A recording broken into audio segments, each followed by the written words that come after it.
Our story begins at Franklin Elementary School in West Allis, Wisconsin, home to almost 403 early childhood through 5th grade students.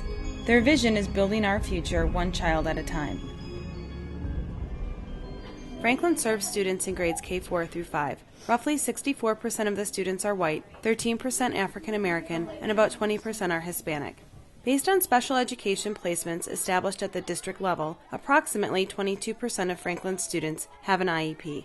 In addition to the large numbers of students with disabilities, their number of economically disadvantaged students has grown exponentially over time. About 68% of their students receive free or reduced lunch. Franklin has received statewide recognition with a Title I Beating the Odds Promise Award for the work they have done to close achievement gaps for students eligible for subsidized lunch. Their school report card shows Franklin exceeding expectations for closing the gap for students with disabilities. Franklin has been commended for 2 years in a row by the Wisconsin RtI Center as a school of distinction for their multi-level system of support for mathematics. Franklin has also received recognition for their reading and PBIS implementation. This hard work and combined effort has helped Franklin achieve remarkable and encouraging results.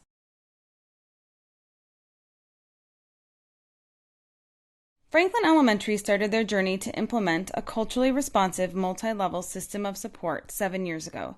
They started by implementing the Positive Behavior Intervention Supports, known as PBIS. It's the same language used throughout, so all the teachers use the same language, expected behaviors are the same. So wherever a kid goes, they know exactly what they expect when they get to the class. Once that was established, they began their work building a system of support for students in reading. Because of the structures they had in place and their quest for meeting the needs of all students, both academically and behaviorally, their leadership analyzed trend data in mathematics, which revealed an overall low and stagnant student achievement with lower achievement for their students of color and students with disabilities.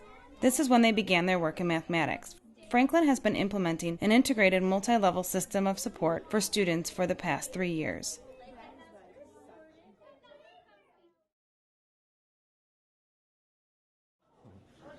Creating a sustainable system that meets the needs of all students starts with establishing a culture that puts students' learning and growth in the center.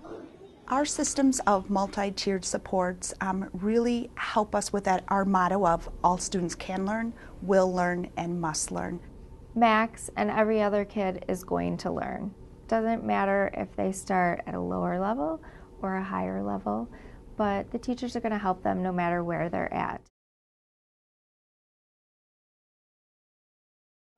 Collaboration is the other pillar of this work. Structured collaboration is a time when educators and stakeholders come together and use data to make informed decisions that will have a positive outcome with students. Collaboration time is held sacred to the staff at Franklin, and many believe that collaboration is what makes their jobs easier. Franklin teachers have always viewed collaboration as such an asset to their teaching and instruction. We collaborate on instructional pieces, we collaborate on goal setting and on assessing student work, and we also collaborate on individual students so that we can really meet the needs of every child in every area. It's a big job to run an RTI system in a school. It takes a lot of work and a lot of planning, and it's a nice way to divide the work up and make sure everyone's on board. And so I don't think this could happen without collaboration with my peers. So very important part of the process. Collaboration is so important in our systems of support because we have experts in all areas in our building and in our staff, and so to be able to utilize those experts to help meet the needs of our kids in every classroom and across the school community is so helpful for both kids and adults. Collaboration just drives the whole system. If we weren't collaborating, you'd be kind of on your own trying to make these decisions for the kids, and having that team kind of atmosphere, that committee that can make these decisions for kids is very important. Collaboration time is driven by protocols, which are guidelines for conversations, norms, and accountability for the work they collectively commit to doing to ensure success for all students. Every day there is a purpose for collaboration at Franklin. Looking at their collaboration schedule, you will see that collaboration is a constant at Franklin. However, the topic and focus for collaboration vary throughout the week. They do this to ensure they are looking at supporting students with both behavior and academic needs at all levels.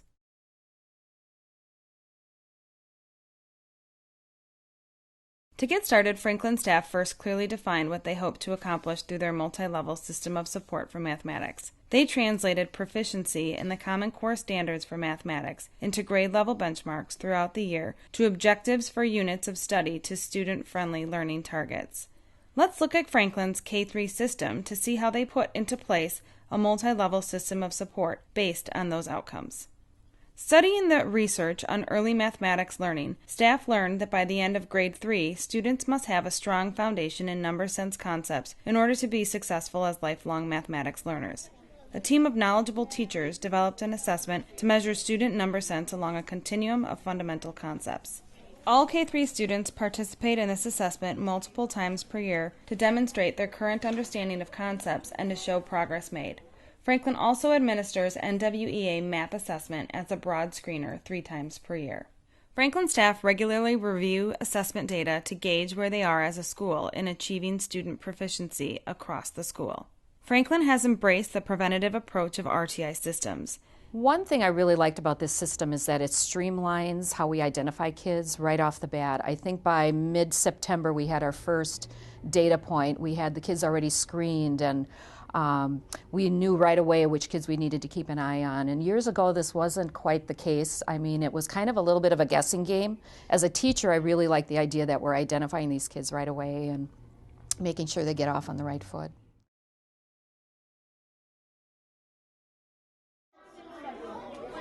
Establishing an effective multi-level system of support begins first by examining and solidifying practices at the universal level of support. Here's how Franklin assures system-wide robust mathematics instruction at the universal level. First, they've allocated a daily 75-minute uninterrupted block of universal mathematics instruction for all grade levels. This assures ample time for teachers to develop deep student understanding of mathematical concepts. They deliver instruction in a multi-age, inclusive setting co-taught by general and special education staff. This ensures that all students have equitable access to grade-level expectations. As a result of ongoing staff development and coaching support, teachers are fluent in using a range of research-based instructional resources and strategies to differentiate instruction to meet student needs. Lessons are designed to be both rigorous and engaging to ensure that all students are engaged in high-level thinking. Their multi-teacher approach also allows Franklin to better meet the needs of students through varied grouping structures. These include opportunities for collaborative discourse in large groups and differentiated small guided groups, as well as independent learning experiences and practice. Each student at Franklin Elementary has a longitudinal learning profile and personalized learning plan. These personalized learning plans guide each student's schedule at the universal level.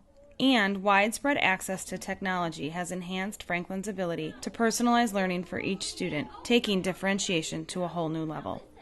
We really look at where the students are at and looking at meeting their needs, where they're at and moving them forward, so that then we can celebrate their little successes along with their big successes to help build that positiveness within themselves and as a community as a whole.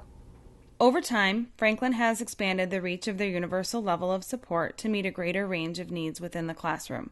This past year, Franklin added a level of support to their continuum called urgent care. Students found in screening to be in the basic proficiency range receive urgent care supports or double dosing during the universal instruction block. The student's homeroom teacher, the principal, and the school's instructional coach create individual urgent care plans for students at the basic level based on the specific need of student. Here are a couple examples of what these plans might look like. Student A, shown here, needs additional support in number sense.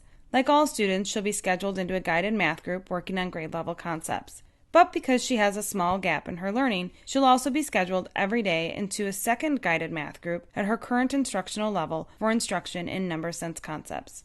Student B, an older student, has gaps in the area of reasoning. He too will participate in a guided math group working on grade level concepts. His double dose will be delivered in the form of technology with lessons geared toward his instructional level.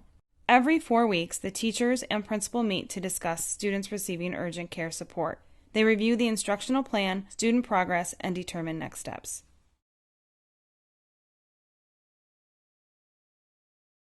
Franklin also uses their screening process to identify which individual students are beyond grade level expectations. The needs of students found to be moderately and above grade level are met in the regular classroom through their personalized learning plans, including guided math groups at their instructional level. Teachers use above grade level Common Core State Standards learning progressions to develop instructional plans for students. Students scoring in the 95th percentile and higher in the screening process are either clustered in classrooms and provided instruction at their level of need or are subject accelerated, moving to the next multi-grade classroom for mathematics instruction.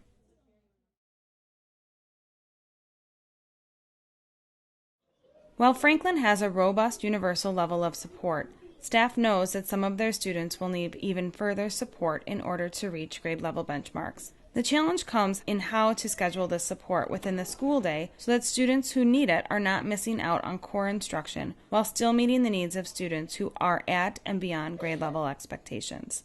Franklin's solution is in the form of what they call Math Breakout. 4 days a week during the last half hour of the school day, all grade kindergarten through third grade teachers and students are scheduled into different rooms with different groupings. The primary purpose of Math Breakout time is twofold. First, Math Breakout was designed to fill number sense gaps prohibiting any student from moving forward in math and achieving math at their grade level. Secondly, Math Breakout time was designed to provide an opportunity for all students to achieve mastery in number sense concepts, giving them additional time to learn and apply new learning at their current level along the continuum and beyond. Scheduling students for Math Breakout is a mix of both art and science. When creating groups, the designated teacher works to maximize the resources available and leverage the strengths of teachers. When looking at grouping kids for both reading breakout and math breakout, we're looking at the academic needs of kids and meeting those needs with expertise from teachers. But we're also looking at behavior needs and social needs and personalities of students so that we can pair them with teachers who can really help them grow as people in behaviors, in socialization, and also in their academics. Math breakout groups are established for 4 to 6 weeks. Each teacher is provided with a goal sheet that identifies the specific learning targets for their groups, along with examples of the thinking that is expected from students when they have achieved mastery. Teachers are also provided with assembled packets of research-based instructional strategies.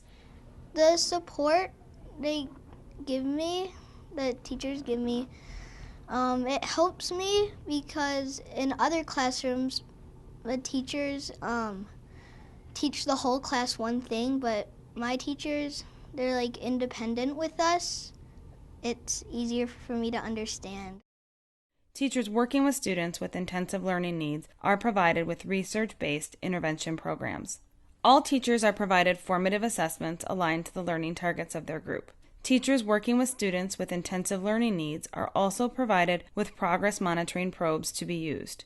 We meet at least every 8 weeks on these plans that we have in place for these students. And it's really great because you can get together with all these other stakeholders that are helping make this plan for this specific child. So we sit down, we all have our data in there, we can look through the data, check out the progress monitoring, and then once again ask ourselves the questions, is this intervention working? Should we change it? Are they getting more to where they need to be? Are they approaching where they should be? Is it not working? So it just allows us all together to get together and work as a team to figure out what's best for that student. Some students move faster than others and need to be in an appropriate group that continues to provide them with new learning. If a student needs to change groups during a 4 to 6 week round of math intervention, the teachers decide where they fit best and move them right away.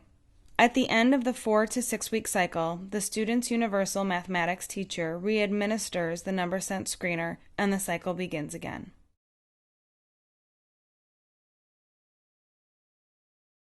Franklin has the local data to show that their hard work was beginning to pay off. Midway through their first year of implementation, only 2% of their K-3 students had mastered all of the concepts on their number sense screener. At that same time in year 3, almost 20% of students had achieved mastery. This data shows the system is getting stronger and more effective. These local gains have translated into gains on a larger scale as well. Every year, Franklin has experienced growth, with more and more students scoring in the advanced range on state tests. Having a system of support has really helped us to be able to increase the rigor of our Tier 1 instruction, make sure that we're all on the same page, and then add on Tier 2 and Tier 3 levels of instruction that help meet the needs of our kids. The system of support here at Franklin has made a huge difference for Max. We seem to have seen him jump grade levels at a time. Franklin started with PBIS and built upon that foundation as they integrated both reading and mathematics continuums of support to meet the needs of all kids. There has been no magic wand, no solution waiting for them on a shelf somewhere. The staff has done more than just wish improved student achievement to happen. They started this work by creating a culture that truly believes all students must learn. They engaged families in the process of meeting all students' needs. The staff has built in collaboration around data and used that to inform instructional decisions for themselves and students. They used assessments to drive instruction, all while making sure they are meeting the needs of all students within a personalized learning environment. Strong, shared leadership, staff development for the adults in the school, and systemic implementation has provided the support and accountability to make it happen. Education is always evolving, so I think our first step for this next 6 months to a year is to be able to maintain, to sustain this culture, to continually know what our purpose is and not just going through the routine of this is what we do, but to really identify the purpose, keep that in the back of our mind, and can we keep this all happening as we have staff that move in and out, students that move in and out. In addition to that, just like in the medical field, we always need to know our best practices, so constantly working on our core instruction, finding the best practices, trying new things based on what our research shows. Franklin still has work to do, but we can all be sure that they are continuing to evolve to meet the needs of their ever-changing population of students.